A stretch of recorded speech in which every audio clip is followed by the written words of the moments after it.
बिहार विधानसभा चुनाव को लेकर इंडिया ब्लॉक में सीट बंटवारे को लेकर चर्चा का दौर शुरू हो गया है।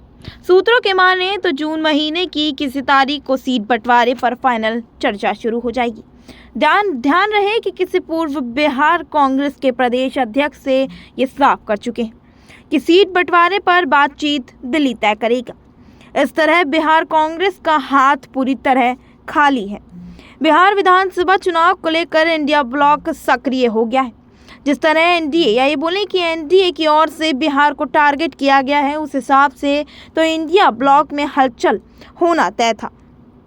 पीएम मोदी लगातार बिहार पर फोकस कर रहे हैं, 2 दिवसीय बिहार दौरे पर भी हैं।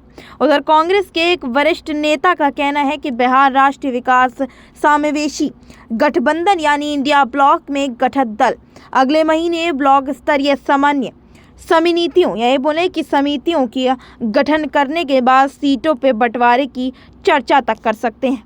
वहीं दूसरी ओर आरजेडी के सूत्रों से माने तो उधर का कहना है कि सहयोगी दलों के बीच सीटों के आवंटन पर जोर दिया जा रहा है। आरजेडी का मानना है कि ऐसा करके ये बोले कि ऐसा करने से विधानसभा चुनावों के लिए संयुक्त प्रचार अभियान शुरू हो सके।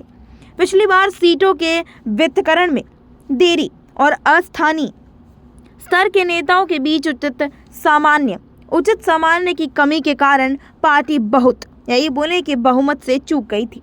एक नेता ने कहा कि ब्लॉक स्तर पर सामान्य समितियों को जून के दूसरे सप्ताह में अंतिम रूप दिए जाने की संभावना तक है।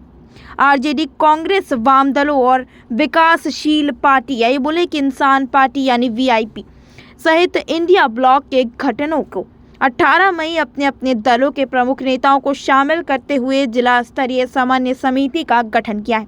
आरजेडी प्रवक्ता और विधायक भाई वीरेंद्र ने कहा कि सामान्य पैनल का नेतृत्व करने के लिए नेताओं का चयन महत्वपूर्ण है, क्योंकि वे चुनाव के दौरान गठबंधन की ओर असली लीड बनते हैं और बूथों पर मतदाताओं की उपस्थिति सुनिश्चित करते हैं।